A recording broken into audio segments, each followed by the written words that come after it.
It's time now for Countywide, a special presentation of Yavapai Broadcasting News. Join Paul David and Jen Cohen as they talk with our community's leaders, newsmakers, and people in the know. You'll hear about the hot topics that affect all our lives in Yavapai County. And now, here's today's Countywide.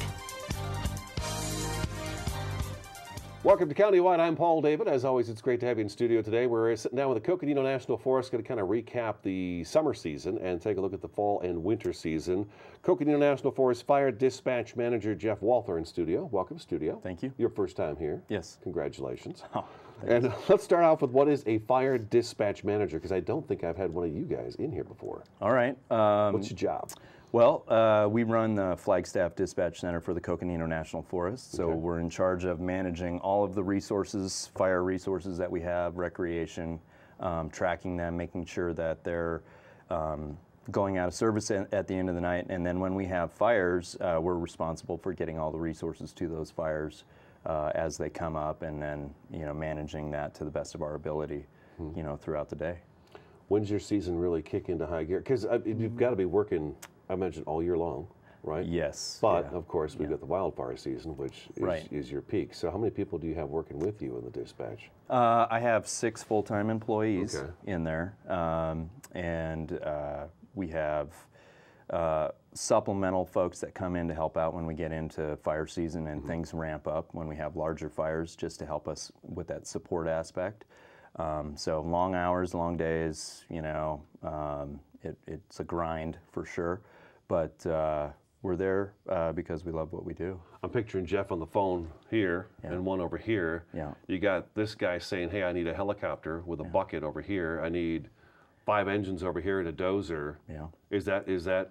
That's reality. That's reality? And the radio going on, and probably 3 people standing around talking to us about what's going on and asking questions, people that need to know stuff.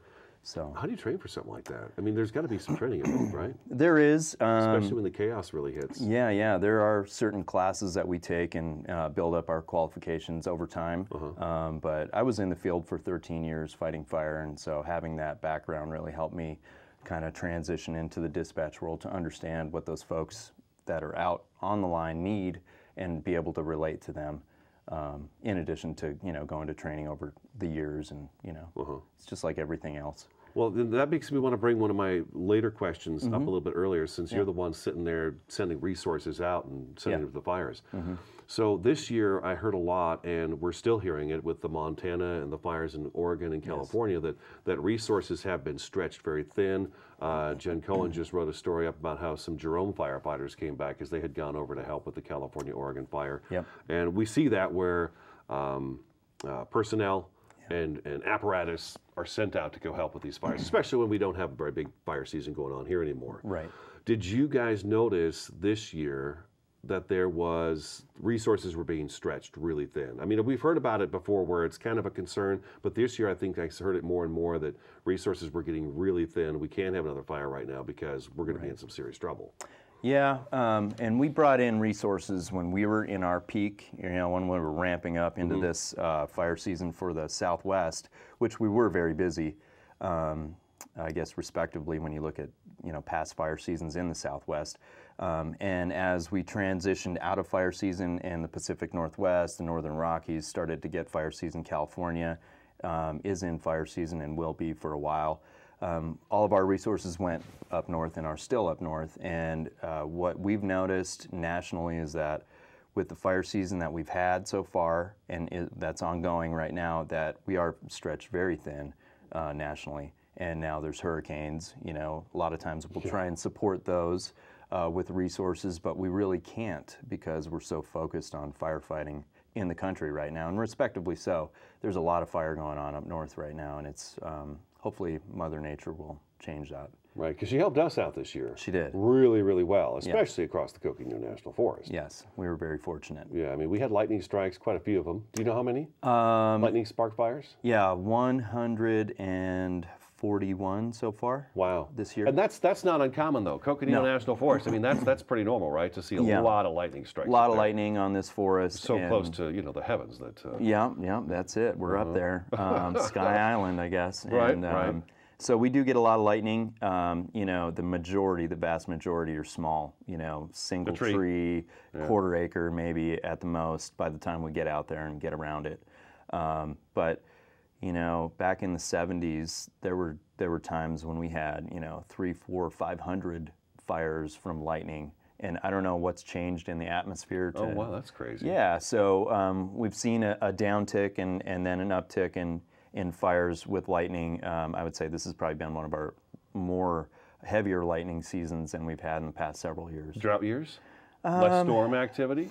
You know, I don't know. Yeah? Yeah, hot lightning, I guess. You know, it's been a pretty good lightning year for sure. Crazy. Yeah. All right, that's crazy. Let's recap this year's wildfire season. Okay.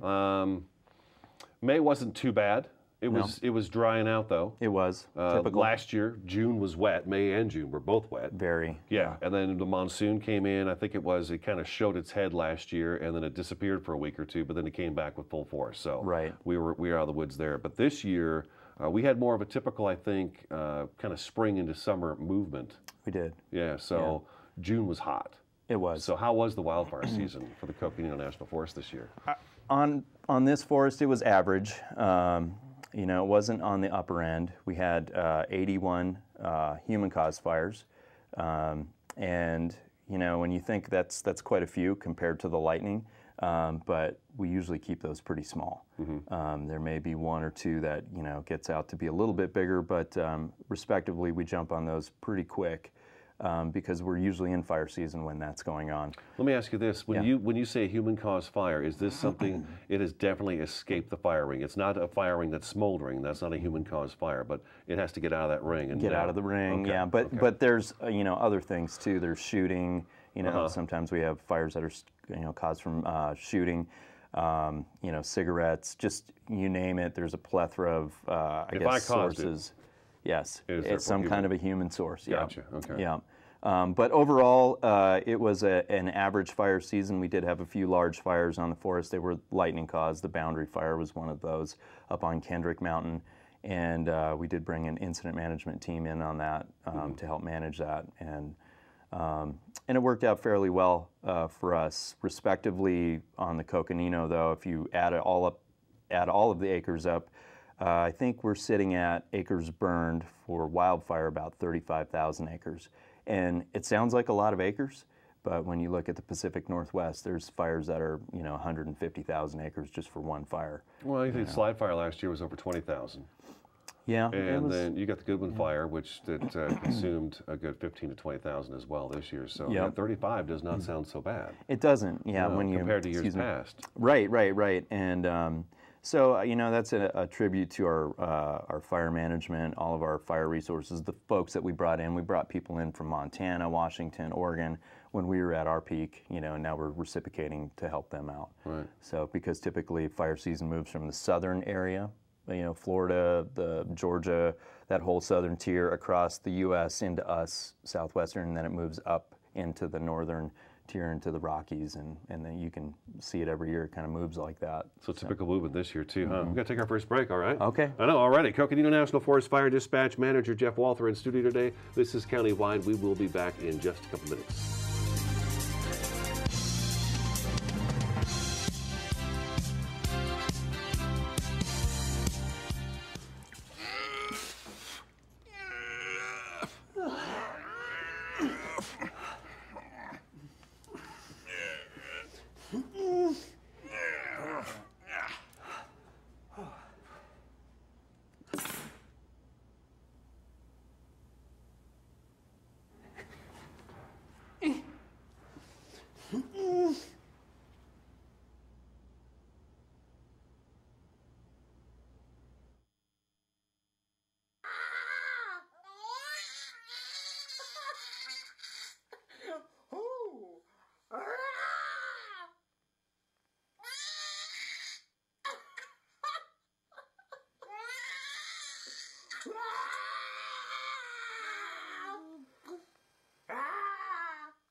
So you're looking online now? Yeah, great condition. I hate to see her go, but I really just need the cash. Well, the price is still just $1,000, but you have to send the money now, right now. Well, that's why the price is so low. Like I said, I need cash fast. I can't wait on a check or money order. You have to send cash now. The moment they ask for immediate cash is the moment you know something's wrong. Think before you send money. Learn more at scamawareness.org. Orkin has pest control down to a science. When your business chooses Orkin's Precision Protection Program, you get a tailored pest control program for your specific industry and environment. Your business can benefit from over a century of experience, training, and scientific knowledge that define the Orkin man. Maximum protection, minimum exposure, backed by one of the industry's most comprehensive guarantees. Choose your locally owned and operated Northern Arizona Orkin and get more than an exterminator. Get an expert.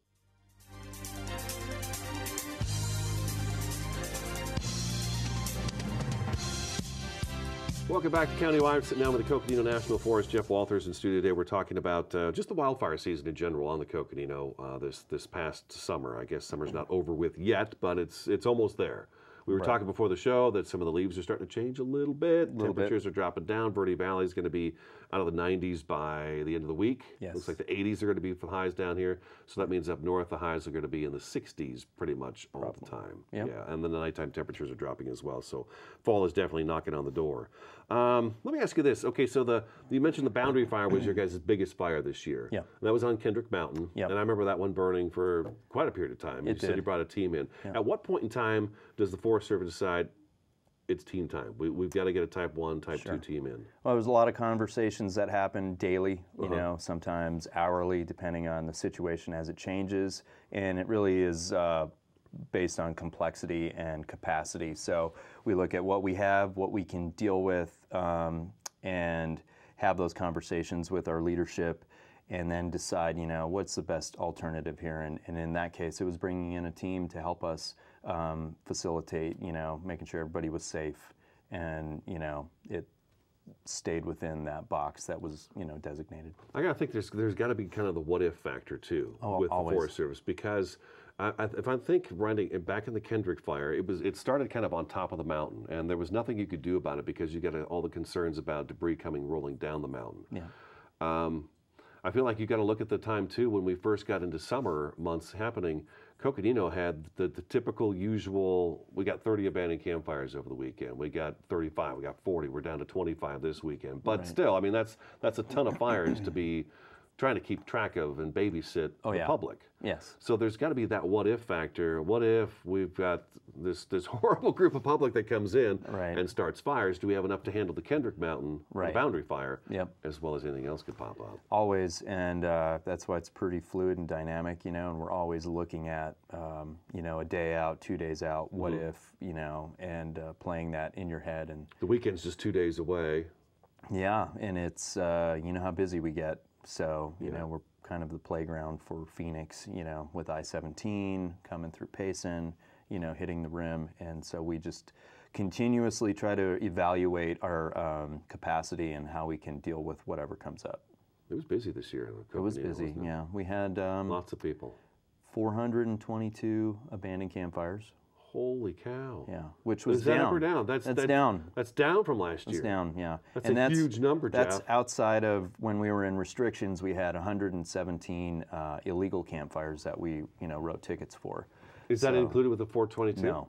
So you're looking at, you know, 40 almost. Like we're splitting a hair there. I know, right? You know, abandoned's abandoned. But I think last year at the same, we were in the 800s. You know, for abandoned campfires. So. Okay, so almost, well, it's not in half. But no, but that is an outrageous number. It's a ridiculous number. Yeah, I know. And those are the ones that we know about. So. Oh, right. Those are the ones you caught. Yeah. Where's the worst areas?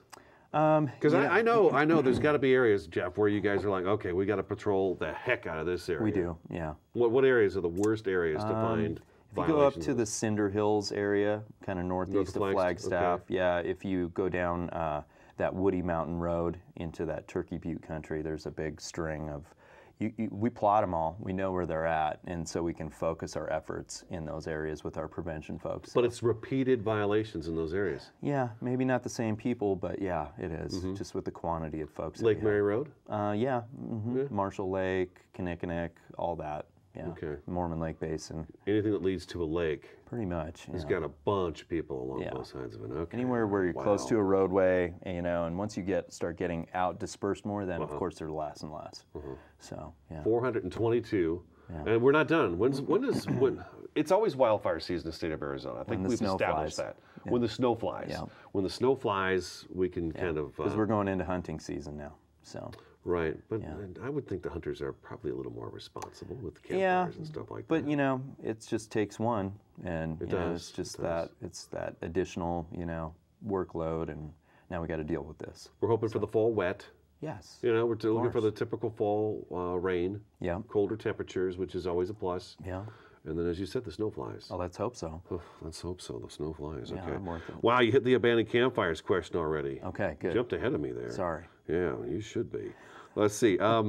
So, in terms of, did we have to bring in a lot of people from outside to help with the fire season this year? This year we did. Yeah, and more so than usual? Mm-hmm. Okay. Yeah, I would say this is probably our biggest year to bring in folks. And, some of that is just so we can make sure that we have enough folks around. Maybe we overdo it, but I think more is better. Right. In the long run. Air resources. Yeah. Do we tax those out? Do we have enough? Do we need more? What do you think? Oh, we need more. Yeah, air tankers, heavy air tankers in the country, but that's a huge cost and a much higher level discussion than at mine, where I'm at. But right now with the amount of fires that are going on, we're very taxed, helicopter-wise, aircraft-wise. It's very taxing, and that's a big. It's taxing on those crews, the air crews. When you fly for eight flight hours a day on a fire, that's a lot. It's pretty. I would imagine so. Yeah. Do we fill up locally though? Was it DC-10s? Are those the big ones I kept seeing? The Phoenix. Okay, so they got to fly all the way to Phoenix. But they're quick. Yeah, and they fill up, and then they fly back. Some of the footage that I saw this year of those guys coming down over the top of fires. Oh yeah, pretty and amazing. Then pulling those big planes back up. Yeah. Oh, it's incredible. Yeah, and they have a 747 in California as well. That is flying. No kidding. Yeah.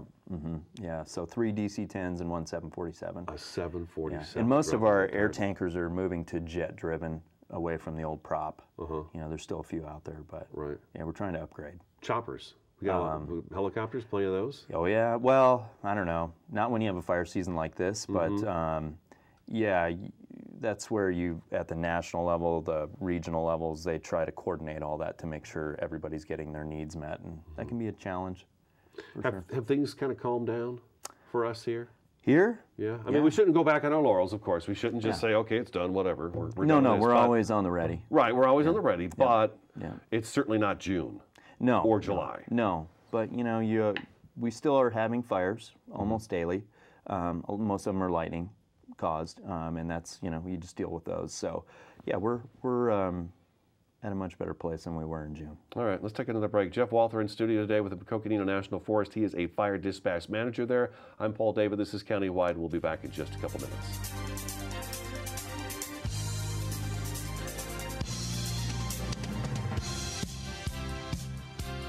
This is Bruce Morrow, Transportation Manager for Cottonwood Area Transit. Remember, we cover the entire Verde Valley and Sedona.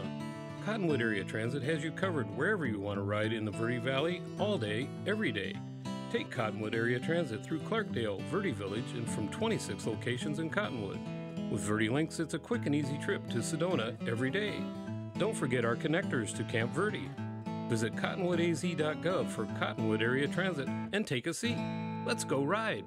The Q102.9 plays all the hits. Yo, what's going on? This is Drizzy Drake. Ariana Grande. Maroon 5. This is Rihanna. I'm Shawn Mendes. Hey, it's Bruno Mars. Ed Sheeran. What's up, guys? It's Justin Bieber. You're listening to The Weeknd. Start your day with Brian James in the morning. You'll get at least 10 songs in a row during your ride home with Julie Page. Zach Sang Show. Catch the Zach Sang Show weeknights 7 to midnight. And Kelly Fox weekends on your home for hit music. The Q102.9 and 104.9 in Prescott and Cottonwood. Hello, Mr. Hopkins. This is Sue from Disaster Relief. We're calling neighbors statewide to get help for storm victims. Children, lost parents, homes. You can. Oh, thank you. But could you send the money now? The need is urgent. We so appreciate you. It means so much, but it has to be now. It has to be cash. No credit cards, checks, just cash. The moment they ask for immediate cash is the moment you know something's wrong. Think before you send money. Learn more at scamawareness.org. Schools have a big problem. Every year, millions of kids come to class with nothing. So teachers end up spending thousands of dollars of their own money just to make sure kids have what they need to learn. I'm the school supply fairy. My assistant and I do what we can. But we could really use your help.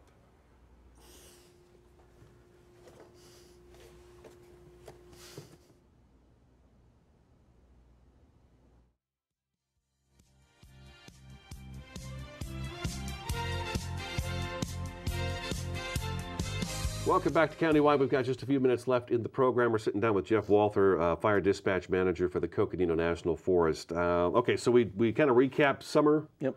We're talking about kind of now, fall and winter burn season is always something we talk about, and there'll be smoke impacts and stuff. But what goes on fall and winter this year?